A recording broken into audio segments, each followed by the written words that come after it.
mo kí níbikíbi tẹ́ bá ti láǹfààní àti wọn wò mí gbọ́ mi jákèjádò àgbáńláyé àánú Olódùmarè ò ní fẹ́ nìkọ̀ọ̀kan wá sílẹ̀ akandọ̀rọ̀ Awíkonko yín náà ni Àjàó Àrónímí Awíkonko asọ̀rọ̀ lójú ọlọ́rọ̀ bọ́lọ́rọ̀ bá gbọ́ kí baba ńlá baba ọlọ́rọ̀ ṣe gbogbo ọmọ Yorùbá ètí yín mélòó pàápàá jùlọ gbogbo ẹ̀yin ọmọ ìpínlẹ̀ Ọ̀yọ́ bó o ní bolẹ̀ wà ṣẹ́ ń sùn ní abẹ́ jí ọ̀rọ̀ lórí ọ̀rọ̀ àwọn ìjọba ìbílẹ̀ tó wà nípínlẹ̀ Ọ̀yọ́ tí wọ́n láwọn kóra wọn jáde kúrò nínú algon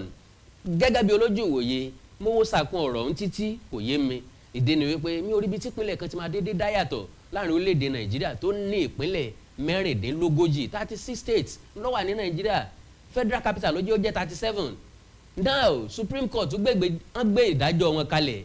wípé kí wọ́n dá autonomy padà fún local government kí gbogbo local government kí wọ́n ní autonomy that is kí wọ́n máa gba federal allocation wọn directly to their purse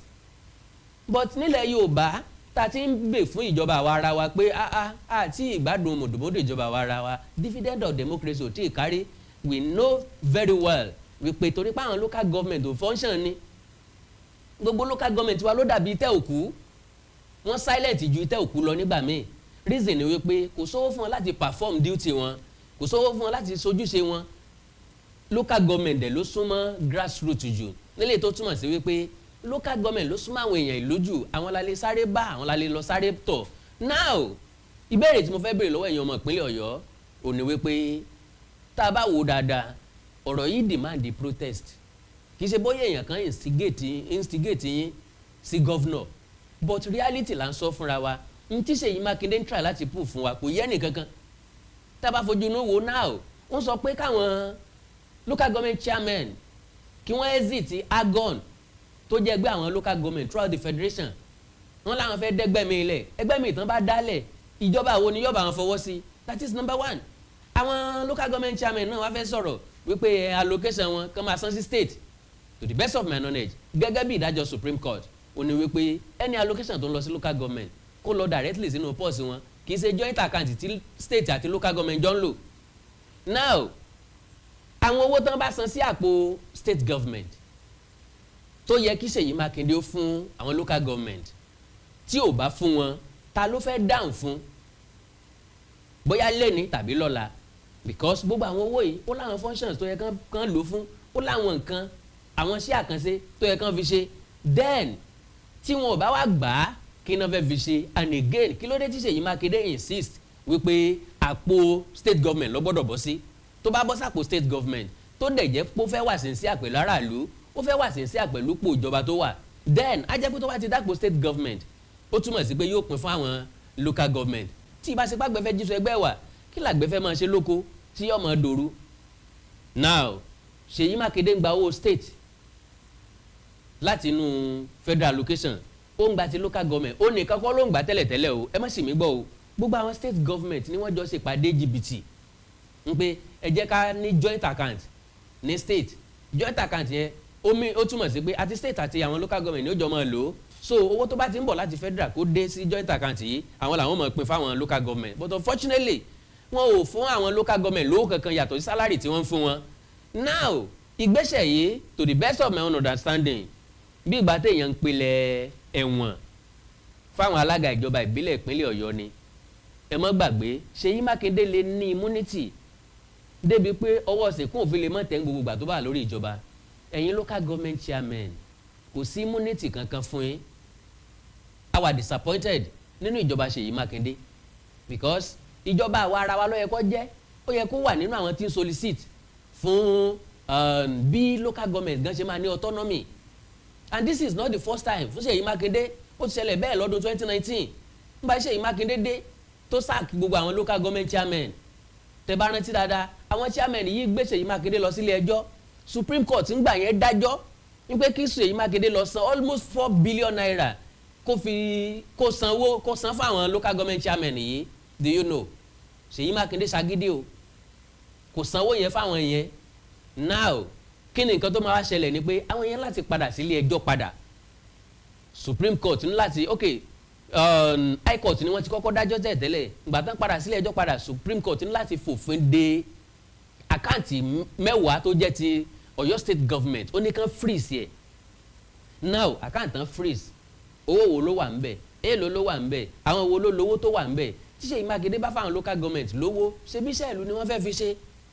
and again sọ fẹ́ dá òfin tiẹ̀ sílẹ̀ ni fúnra lára ẹ̀ out of 36 states ìpínlẹ̀ Ọ̀yọ́ nìkan ló dúró ní dúró wípé àwọn ò fọwọ́ sí local government autonomy ẹjá béèrè lọ́wọ́ Ṣèyí Mákindé sọ́mọ́ ìjọba ṣe jà àwọn tó kù lọ ni sọ́gbọ́njà àwọn ìjọba ìpínlẹ̀ tó kù lọ ni kí ló dé tó jẹ́ pé gbogbo àwọn nǹkan tá a máa ń ṣe lórílẹ̀‐èdè Nàìjíríà especially nílẹ̀ Yorùbá interest ara wa là ń gbé lọ sípò ìjọba kì í ṣe interest aráàlú now kí ni fuck up tó máa wáyé possibly Ṣèyí Mákindé ti fa àwọn local government yìí yáwó owó tó dẹ̀ yá joint account yìí ó ní wọ́n fi máa ṣe collateral fún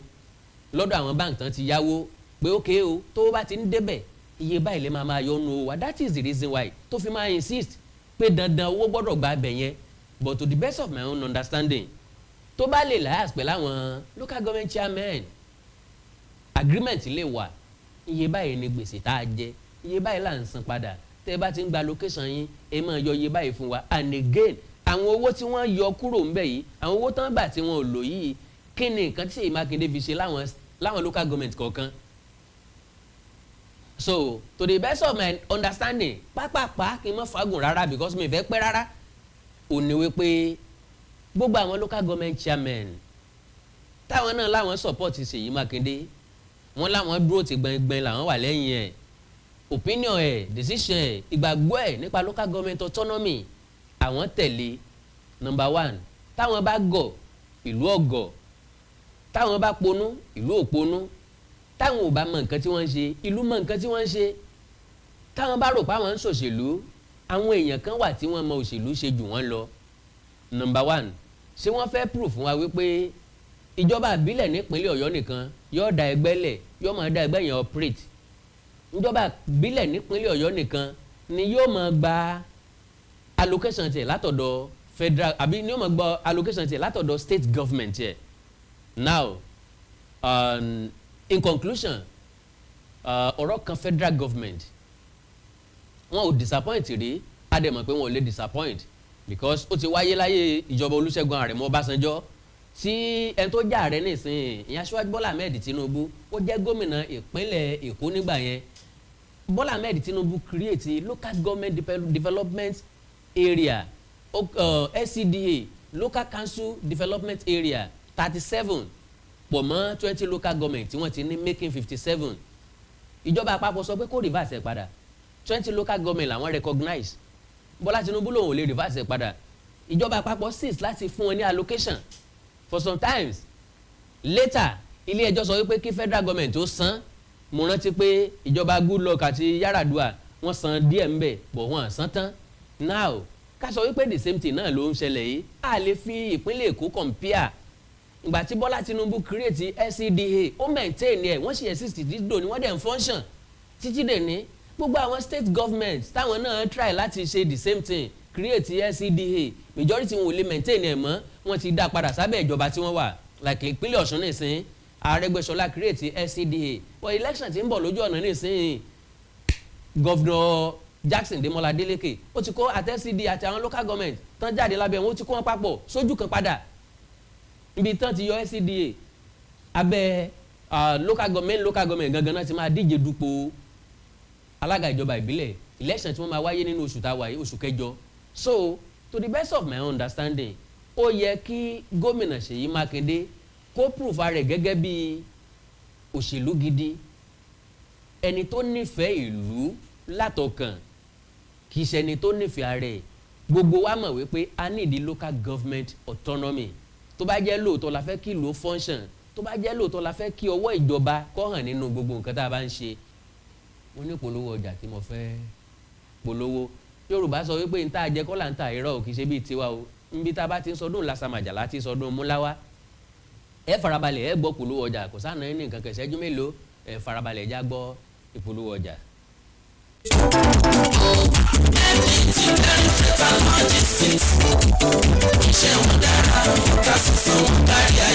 NDT MDT Clearing Freight and Logistics. Bá a ṣe kárí ayé bẹ́ẹ̀ ni òye iṣẹ́ yé wa. Cargo services wá dúró tán láti Nàìjíríà. A ó bá yín gbé nǹkan ránṣẹ́ sí àwọn èèyàn yín ní Europe, UK, US, Canada, Asia lọ bẹ́ẹ̀. Gààrí, epo pupa, ẹ̀gúsí, ẹja gbígbẹ, ìgbín, irú, àpọ̀n, aṣọ, ìlẹ̀kẹ̀, àwọn ìwé tó ṣe pàtàkì àti bẹ́ẹ̀ bẹ́ẹ̀ lọ. Kò tán síbẹ̀. MDT Clearing Services lẹ́kìtìntì àṣẹ tó ń tẹ̀jọba tá a gbà. Ó mú àwọn èèyàn yẹn wá láàyò láti port. Ọwọ́ kan ni MDT á clear kọ̀ńténà yín jáde fún yín. Bó ṣe kọ̀ńténà tó kún fún káà lóríṣiríṣi tàbí ohun mìíràn. Àwọn òṣìṣẹ́ wa kọ̀ lálá. Professionalism wa kò lẹ́gbẹ́. MDT doorstep delivery service náà ò gbẹ́yìn. Níbikíbi lágbàáyé àwa gbé ọjà yín fún yín lẹ́nu ọ̀nà yín. MDT tún bá ní ìrajà. Product sourcing ìyẹn ni pé à ń ràn yín lọ́wọ́ láti ra ohun tí ẹ fẹ́. À á sì fi ránṣẹ́ sí yín ní kánmọ́ kóbó. Ní MDT Clearing Freight and Logistics. Akájú ẹ̀ àtò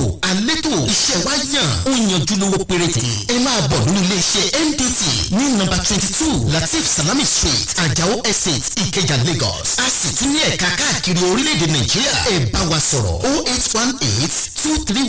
0818-231-1480 àti 0912-907-4004. Bákan náà, ilé-iṣẹ́ MDT lókè òkun wà ní Toronto, Canada. Please call +16472895364. Website www.mdtfreights.com. MDT Clearing, Freight and Logistics. Assure delivery.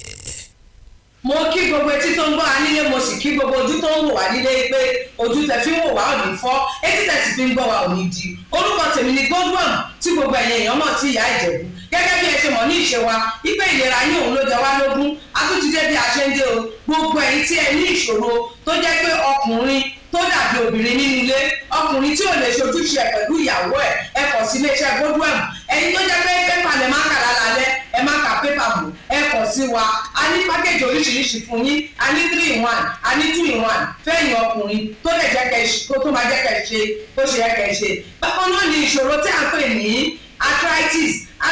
yìí ó ń ṣọkùnrin ó ń ṣobìnrin, orúkún ríro, ìbàdí ríro, ọrùn ẹsẹ̀ ríro, ẹlòmíì ó lè jẹ́ osteoarthritis lónìí, ẹlòmíì rheumatoid arthritis, ẹlòmíì ìjẹ̀rẹ̀ kò ní lè bẹ̀rẹ̀ mú nǹkan lẹ̀, ẹlòmíì ò lè bẹ̀rẹ̀ kírun, ó ṣeé ṣe kó jẹ́ sciatica ni, ó ṣeé ṣe kó jẹ́ lumbar spondylosis ni, ẹlòmíì ìdẹ̀rẹ̀ arthritis ni. Tó bá ti di pé ìbàdí ń ro ẹ̀ ò lè bẹ̀rẹ̀, ẹlòmíì orúkún ríro, ẹlòmíì ẹsẹ̀ á máa gbóná, ẹlòmíì àpapọ̀ rẹ̀ á máa gbóná, ẹlòmíì ẹsẹ̀ á máa gbọ̀n, ẹlòmíì ara á máa tá, orí á máa tá, àpapọ̀ ara á máa tá. Ẹ kọ̀ sí iléeṣẹ́ Godwin Ìyá Ìjẹ̀bú. Ẹlòmíì ò lè fojú ọwọ́ ẹ̀ báyìí, gbogbo ọwọ́ á máa ró. Gbogbo ẹ̀yin tẹ́ tí ń lò náà ẹ máa jẹ́rìí sí. Ẹ kọ̀ sí iléeṣẹ́ Godwin Ìyá Ìjẹ̀bú. Bákan náà ni àwọn èèyàn tó ń tọ̀ ìtọ̀ àtọ̀jù yìí ó ṣeé ṣe kó jẹ́ pé prostate enlargement ni. Fún ẹ̀yin ọkùnrin tẹ́ ti lé lọ́mọ ogójì ọdún tẹ́ bá ní prostate enlargement, ẹ lè máa tọ̀ léraléra. Ẹlòmíì ò ní rí tọ̀tọ̀ rárá, ẹlòmíì ìjẹ̀rẹ̀ tó bá fẹ́ tọ̀ á máa ní ìrora, ẹlòmíì ìjẹ̀rẹ̀ kó tó débi tó máa tọ̀ sí ìtọ̀ ìtì máa jábọ́. Ṣùgbọ́n obìnrin ní a máa tọ̀ léraléra kó tó débi tó máa tọ̀ sí ìtọ̀ ìyá ti máa jábọ́. Ó ṣe é ṣe kó jẹ́ weakness of bladder làwọn ní, àbí kó jẹ́ infection, àbí kó jẹ́ diabetes insipidus tí a mọ̀ sí àtọ̀gbẹ. Ìyẹn náà lè fà á ká máa tọ̀ púpọ̀ jù. Ẹ kọ̀ sí iléeṣẹ́ Godwin Ìyá Ìjẹ̀bú. Èyíkéyìí tó lè fà á kẹ́ ẹ máa tọ̀ púpọ̀ jù, ara iṣẹ́ wa ni. Lára iṣẹ́ tèmi jogún látọ̀dọ̀ bàbá mi. Àtọ̀jú yín gbogbo ẹ̀ ó sì padà sí àyè ẹ̀ bó ṣe tó àti bó ṣe yẹ. Bákan náà ni àwọn tó ní hepatitis, ohun inú ẹ̀dọ̀ ni. Ṣùgbọ́n tí hepatitis bá ti pẹ́ lára, ó lè ba ẹ̀dọ̀ jẹ́, ó lè fà á kéèyàn ní enlarged liver, ó lè fa oríṣiríṣi ìṣòro sí ẹ̀dọ̀ yẹn. Ẹlòmíì á máa ní àmì bí kínú máa dùn, bí tójú máa pọ́n, kítọ̀ ẹ̀ máa pọ́n. Ẹlòmíì ìdẹ̀rù kò ní rámì rárá, bóyá lọ ṣàyẹ̀wò wá kàn sọ fún pé ó wà positive, ẹ kàn sí wa. Ẹlòmíì ìdẹ̀rẹ̀ ó lè jẹ́ liver cirrhosis lòun ní, èyíkéyìí tí ẹ ó ìbàjẹ́, ẹ kàn sí iléeṣẹ́ Godwin Ìyá Ìjẹ̀bú. Bí mo ṣe sọ̀rọ̀ yìí tẹ́ ní prostate, ó jẹ́ prostate enlargement ni, ó jẹ́ prostate cancer ni, ẹ kàn sí wa. Pẹ̀lú ògbọ́n Ọlọ́run ẹ̀ ní rí bákan náà mọ́. Mo ti sọ fún yín gbogbo ìṣòro yòówù kẹ́ni ewé àti gbòǹkan mélé tí àwọn bàbá wa lò láyé àtijọ́ tá a ti gbé kalẹ̀ lọ́nà ìgbàlódé tó ti ṣe bẹbẹ lágbára, òun là ń lò fún ọmọdé àti àgbà. Ẹ kàn sí wa ẹ̀ ní kábàámọ̀ pẹ̀ ṣe bẹ́ẹ̀. Ẹ̀rọ ìbánisọ̀rọ̀ mi ni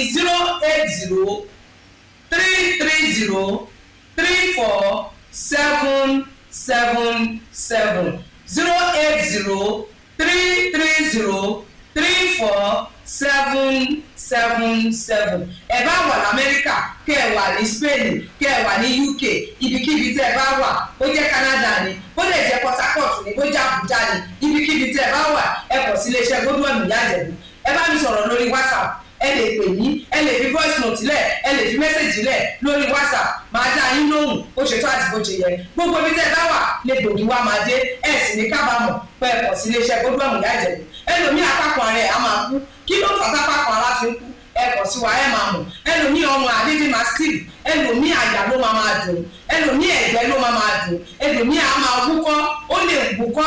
kókó ti wà lẹ́nu ẹ̀ tipẹ́tipẹ́ tí ò sì ní lọ ẹlòmíì ìdẹ̀rẹ̀ ó máa ní ìṣòro àti breathe in oxygen breathe out carbon dioxide àwa máa ní ìṣòro á máa ní kàtà gbogbo ìgbà kí ló fà ó ṣeéṣe kó jẹ́ asthma ni ó ṣeéṣe kó jẹ́ bronchitis ó lè ṣeéṣe kó jẹ́ pneumonia cough ìwọ ní tó bá ti kàn sí wa èyí tó bá jẹ́ nú ẹ̀ ló máa dìtámì irú egbògi tá a lè kẹ̀rà láti lè ṣe wa ẹ ṣe mọ̀ mo ti sọ fún yín o ẹ̀rọ ìbánisọ̀rọ̀ wa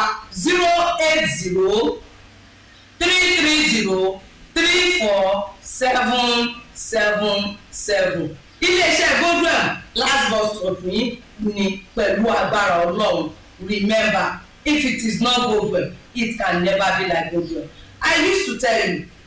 health is something to be treasured. Ire o. Awikonko Development Fans Club ilé aláyọ̀ ilé wa.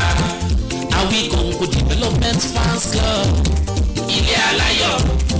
ilé wa. Ẹgbẹ́ tó dúró fún ìdàgbàsókè àti tẹ̀síwájú èdè àṣà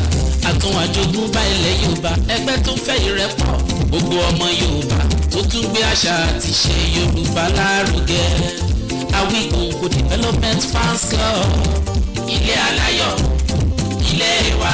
Awikonko Development Fans Club Worldwide ẹgbẹ́ tí kò rògbòkú lé ìjọba ẹgbẹ́ tó dúró fún ìdàgbàsókè àti ìtẹ̀síwájú èdè àṣà àtún àjogúnbá ilẹ̀ Yorùbá pẹ̀lú àtìlẹ́yìn gbajúgbajà pèdèpèdè ní àkàndá ọ̀rọ̀ Awikonko ẹgbẹ́ tó ń fẹ́ ìrẹ́pọ̀ gbogbo ọmọ Yorùbá ẹgbẹ́ tó ń gbé àṣà àti ṣe Yorùbá lárugẹ ẹgbẹ́ tó dúró láti ṣàtìlẹ́yìn tó gbọngbọ́n fún àkàndá ọ̀rọ̀ Awikonko àti àwọn ètò rẹ̀ káàkiri àgbáyé àǹfààní wà láti darapọ̀ mọ́ wa ẹ bá wa sọ̀rọ̀ lórí WhatsApp nìkan ẹ lè pè wá ẹ lè send text message tàbí voice note pẹ̀lú àwọn nọ́mbà wọ̀nyí +234-8053270136 tàbí ààrẹ ẹgbẹ́ Adéolú Adékọ́lá lórí +17048912729. Awikonko Development Fans Club Worldwide ilé aláyọ̀ nílé wa. Like I said, bí lóòdò tó de òrójú kò síbi táti rọmọ tálákà tí olóòdì ẹ mú ìrọ̀rùn gíní ìrọ̀rùn ẹyẹ. Now gbogbo ọmọ ìpínlẹ̀ Ọ̀yọ́ àsìkò tó láti dìde sí autocratic governance lábẹ́ ìjọba Ṣèyí Mákindé bó ṣe manipulate àwọn local government chairmen à ń láti dìde sí and again local government autonomy ó gbọ́dọ̀ jẹ́ sísàmúlò ẹ̀ nípínlẹ̀ Ọ̀yọ́. Bákan náà a gbọ́dọ̀ hold Ṣèyí Mákindé accountable fáwọn nǹkan tó ti ṣe so far àtẹlẹ́ tó tún wà nílẹ̀ yìí àtẹlẹ́ tó tún bọ̀ níwájú may instigate yín against anybody but to the best of my own knowledge rally gbọ́dọ̀ wà protest gbọ́dọ̀ wà not against only Ṣèyí Mákindé but àwọn gómìnà ní orílẹ̀-èdè Nàìjíríà